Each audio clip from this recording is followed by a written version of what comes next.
Okay, we just started talking about Dr. Kildare, and for those who've never seen the program, can you describe it for us? Yes, it was a hospital background, and young Dr. Kildare was an intern, and the man to whom we reported was Raymond Massey, and who was the head of the hospital, or head of that division.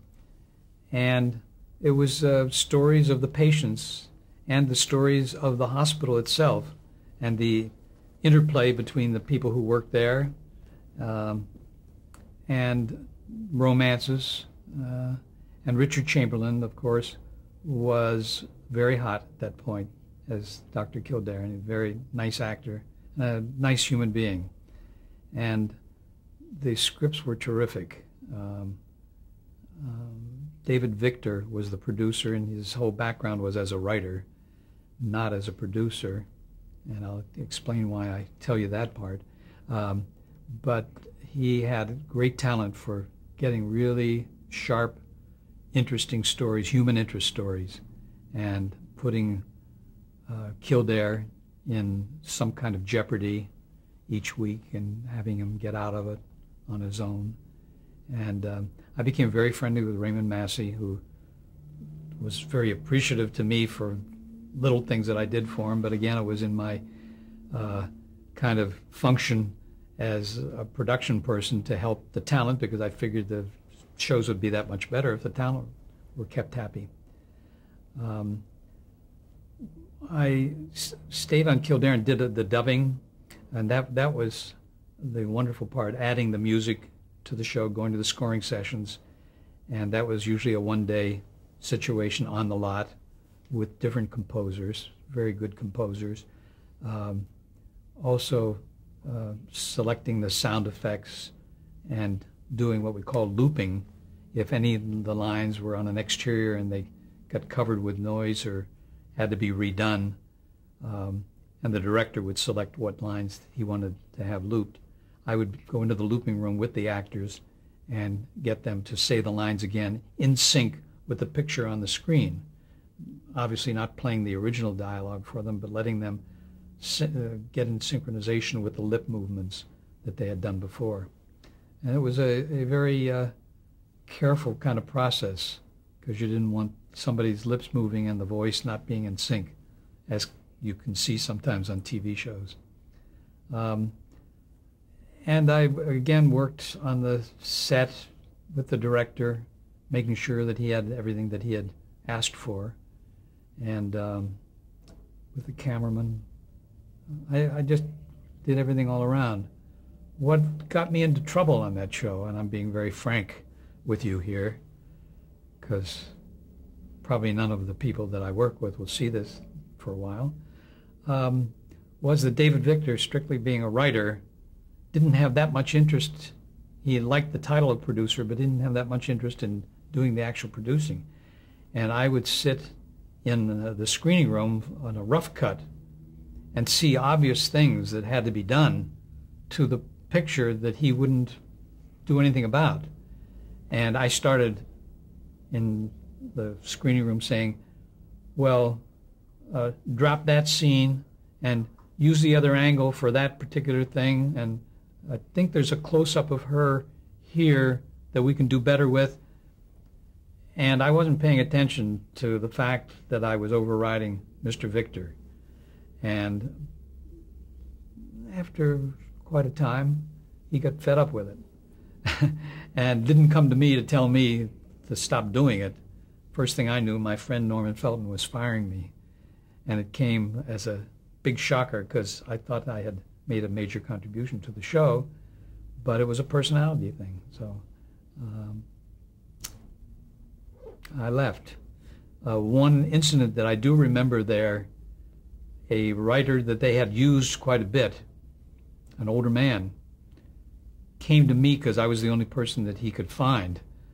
He couldn't get an appointment with David Victor, who was too busy or something. And he told me his story. He said, look, he said, I'm 45 years old, and I've been writing all my career. He said, but all of a sudden, because I'm over 40, he said, they're not hiring me. And I said, well, you've done this script for Kildare and that script for Kildare. Why don't they have you back? He said, they've just turned it off. I don't know why. Can you do something for me? And I couldn't. I mean, being in the position I was in, I just couldn't do it. But it brought to me early on the whole thing that is happening today with talent being over a certain age and not being able to be hired, even though they've got a good record. So it was a sad occasion. I felt very badly for him. As a producer later, did you try to rectify that in any way? No, I didn't. I didn't have the courage to do it. I really didn't. And I'm sorry I didn't, because I might have helped him. In 1963, you joined Peyton Place. Yes. That came about with an interview with Paul Monash, who was the executive producer. And it had just started, and they needed additional help on the show, again in the post-production area and the production area. And he had seen my credits and liked them, and I guess he could get me for the right price. And I had a very good interview with him at 20th. And I was an alternating associate producer. There was a guy by the name of Bill Hole who had been doing it up to now. But it was just there was so much to do, and the network was interested in putting the show on twice a week. As you know, it was one of the first nighttime soap operas, and they were getting great ratings with it. And the shows were quite provocative. I mean, it hadn't gotten to the point of the things that are seen on television now, but, you know, people were affectionate with each other, and there were allusions to sex happening and things like that. And there were very good people. You know, there was Mia Farrow was on it, Dorothy Malone, and Barbara Parkins, and trying to think of some of the men. Ryan O'Neal was on it? Yeah, Ryan O'Neal. I don't want to overlook him. He was terrific. And they were all lovely to work with. They're very nice. And again, I had to take them into the looping room to loop, and they were always very annoyed that I had to do this with them because they thought that the original dialogue was okay. But we were shooting some of this outside on the Peyton Place set, which was a wharf on the 20th Century back lot that had little stores and shops and a bar. And so some of the action took place there. And we would shoot at night, and they were long shooting days. But Paul Monash was a firm kind of guy, very talented guy, I thought, and did an excellent job. A man by the name of Richard Goldstone was the producer. I think he finally was the guy who hired me. Paul suggested me to him, and he was very experienced. And again, I'm complimenting myself, but I recall that he had some problems and was on crutches. And I went to this particular production meeting with the people from 20th as a representative of the show, and Richard Goldstone was late.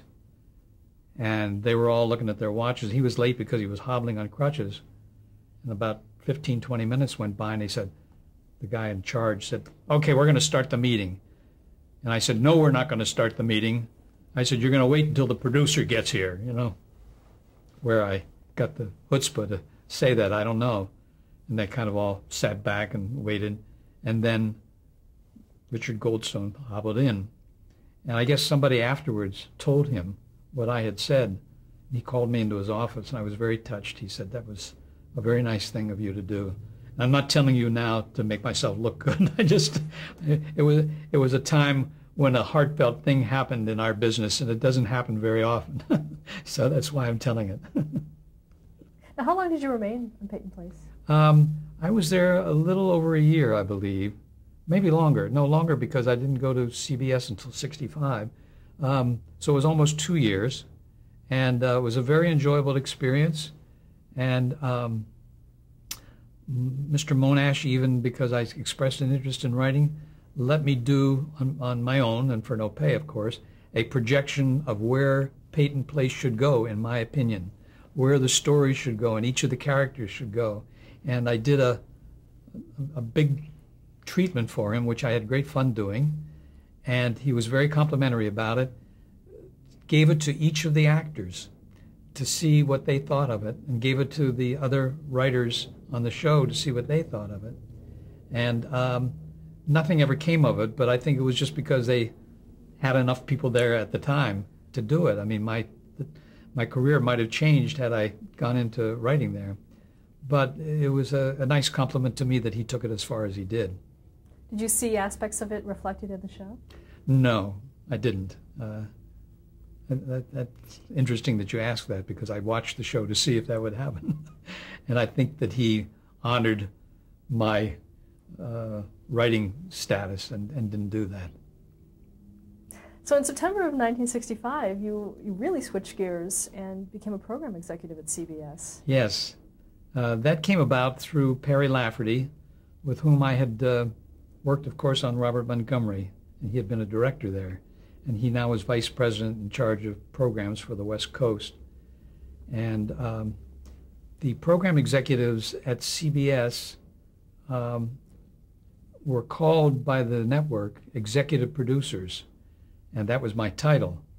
And I recall writing a letter to a producer, an executive producer on one of the shows that I was working on, making certain suggestions in writing that the show needed to do. And he called me and he said, "You're not the executive producer of the show, I am." And I said, "Well, I will make sure I don't sign my letters to you that way." I said, "That's my job title, and I am strictly a program executive, so I won't overdo the position." But it was a very good and productive job for me, because I worked with a number of different producers. I worked with the man who had Naked City on the air, and he was very knowledgeable, very tough. Herbert Leonard was his name. And he had another pilot for CBS, the name of which I don't remember, but he asked me if I would work on that, and that was a compliment for me to go work on that particular pilot for him. And excuse me, I supervised for the network shows at Filmways, which was a Martin Ransohoff company, and a man by the name of Al Simon there, who died recently, supervised their shows, and I had a lot of contact with him. Excuse me. But then also I had direct contact with the producers of Petticoat Junction, Green Acres, and Beverly Hillbillies, which were their prime shows at that time on the network. And I got very close with Paul Henning, who was very open, and obviously there weren't things that you tell Paul Henning he should do with the Beverly Hillbillies, because it was a smash success. But if I ever had an idea or a suggestion or something, he would sit and listen to it. And a couple of times he used, little notions that I had for something. But for the most part, again, it was maintaining the level of quality of what was being done, reading the scripts, making sure that the proper delineation had been given to each of the characters in the script, and enough dialogue or enough story, and spreading the work out for everyone to keep them happy. And it was a very productive time for me. Did you have a mandate from CBS regarding their shows? No, there was nothing really spoken. I'll tell you in a moment about a show I did get into some difficulty on, or could have. But the idea was just to present good family entertainment. And when it got into the area of being risque, which it very rarely did, it was up to me to point out that this was something that the network didn't want, really. So there are a few shows that you handled I'd like to ask you about specifically. One is the Mary Tyler Moore Show. What was your involvement in? Yeah, again, that was shortly before I left CBS, so I didn't stay on it very long. But I worked closely with Grant Tinker. Again, you didn't tell Grant Tinker or the Mary Tyler Moore Show to change lines, change dialogue, or whatever. And I was there really to help the network keep the show and keep it going on a good basis. But she was very friendly and very charming, and was very conscientious about her work, always. Could you sense that it would be a hit? No, I didn't have that enough of a sensitivity or knowledge, but it was a smash success. Hawaii Five-0. Yes, I worked with the producer on that show, Leonard, whose name will come to me. And again, the show was filmed in Hawaii, and he would commute back and forth, and we would talk about script every week. Not in great length, not in great detail, unless there was something in there that I felt could be sharpened or wasn't understood, where in reading the script I pretended I was the audience, and I wanted to know whether it was entertaining for me and whether it was informative for me. And that's the basis on which I did any kind of reading. It was not, well, I'm a aspiring writer and I can do better than these guys. I mean, it never got down to that. So he was also very cooperative. In general, how much pull did you have with the producers in terms of your suggestions? Not a lot. I mean, if it was something I saw, for example, they had me look at all the films of a show called The Prisoner, made in England, starring Patrick McGoohan. And it was quite an unusual and very stylish show. And I happened to see one show, and unfortunately I don't remember what the situation was, but something had happened here in the U.S. That was headline news, that if this show went on, and I wish I could remember for you what it was, if this show went on, it would be an embarrassment for the network, as though they weren't aware and sensitive to the fact that this person had been murdered or whatever it was. And it was strange because the scripts were written in England, they were filmed in England, but it came so close to an incident in the news here that I brought it to the attention of the producer in London, called him, and I told him, I said, I have to take this further. I have to protect CBS. And he said, no, it's going to be all right. Well, it'll work fine. And I took it to Perry Lafferty, who took it to the Program Practices Department, and everyone then looked at the episode and agreed with me 100%.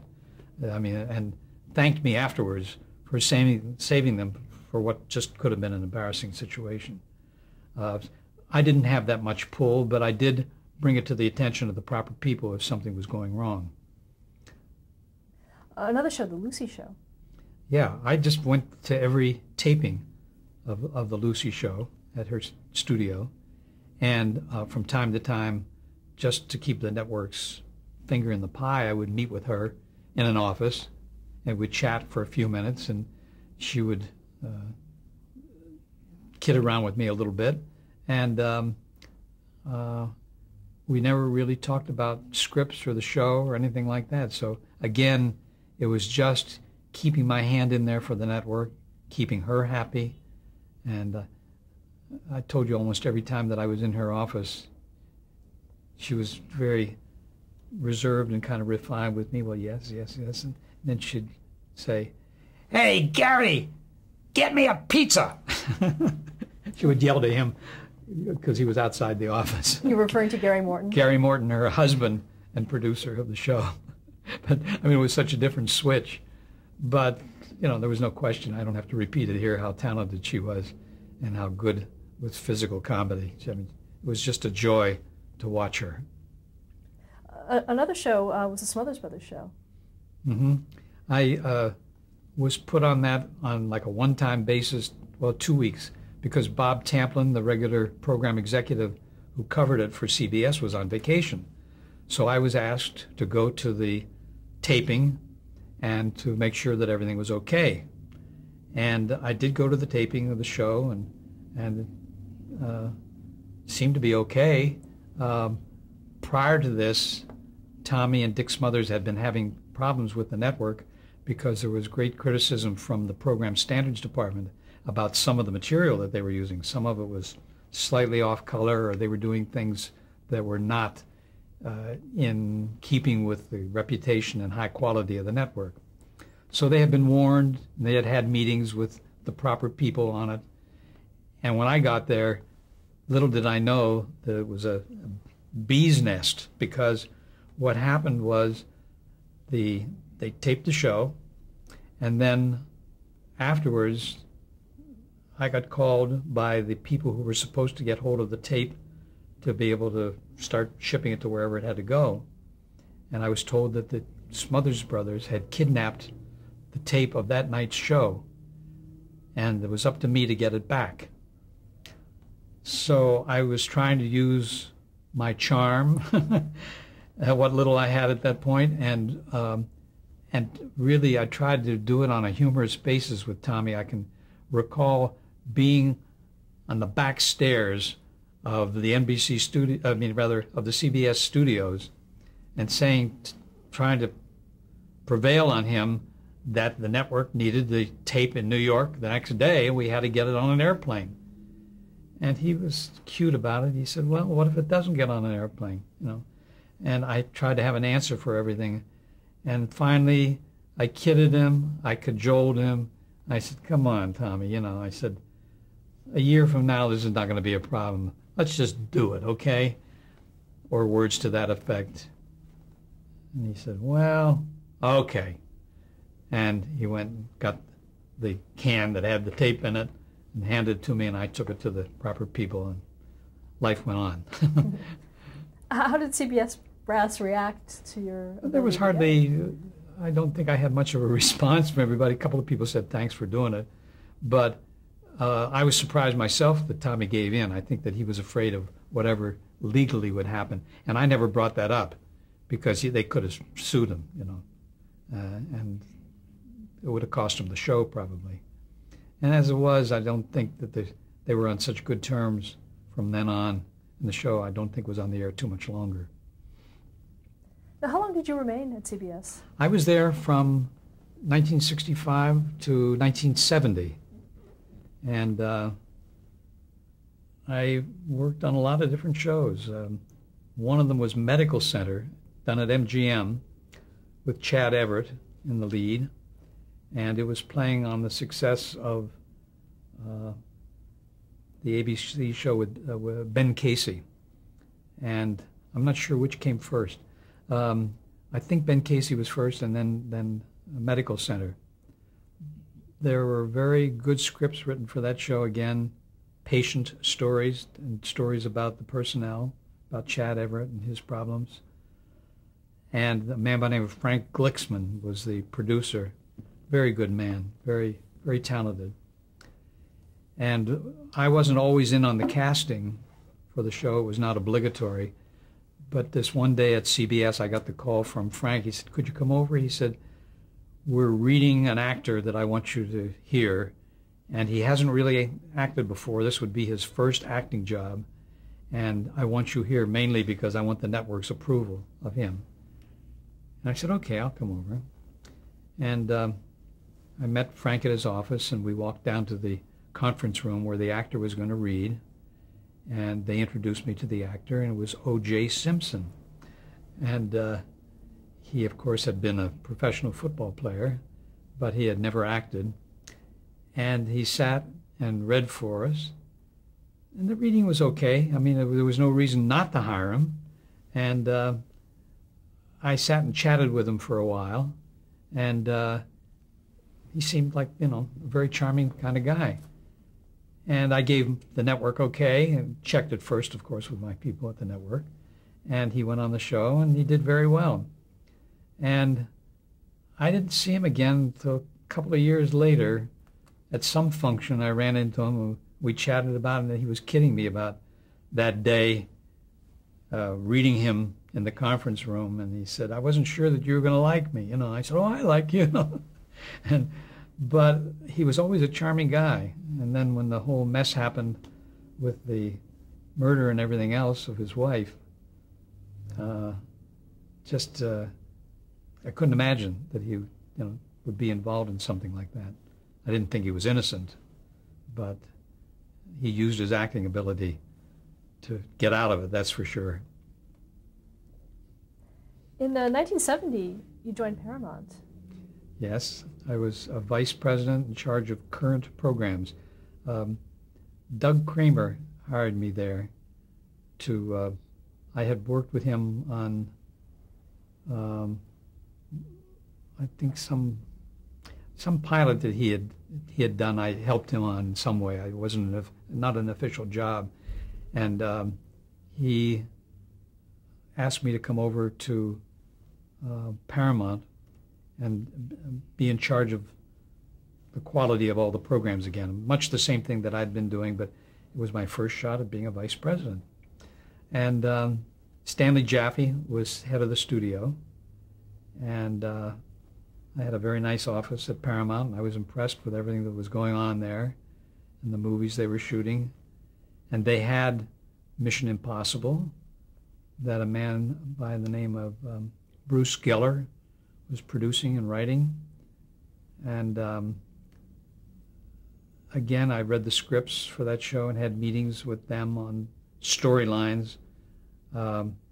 As the VP of current programs, I had to approve for Paramount the storylines that they would get. So it was a very mundane kind of situation. It wasn't anything that was that important, but yet, again, trying to keep the quality of the show up. And Geller went on an airplane ride in a private plane with another young fellow that I had worked with at CBS. As a matter of fact, he had trained with me as a program executive, and he and Bruce Geller went up in an airplane one day and didn't come back. They crashed. And that was a big blow to the entertainment industry, because Geller and Mission Impossible had been a very important show, and he was a very talented man and was missed. What other show do you have on your list? You have Mannix? Mannix. That was a ball. That was done by Ivan Goff and his partner Ben Roberts. And they were Broadway playwrights. They had a couple of plays done on Broadway. They had done movies, one with Doris Day called Midnight Lace, and very hard workers. And Mike Connors, as you know, was Mannix. Gail Fisher was his assistant. And Connors was charming and not the world's greatest actor, but had enough of a personality to really charm you when you watch the show. And the scripts were, fairly ordinary but interesting. And I was very close to these people and worked with them, on a weekly basis, going to the studio a couple times a week to check on those scripts and storylines and that sort of thing. And got to know Mike Connors, whom I liked very much. Let's stop there to change the tape. Okay.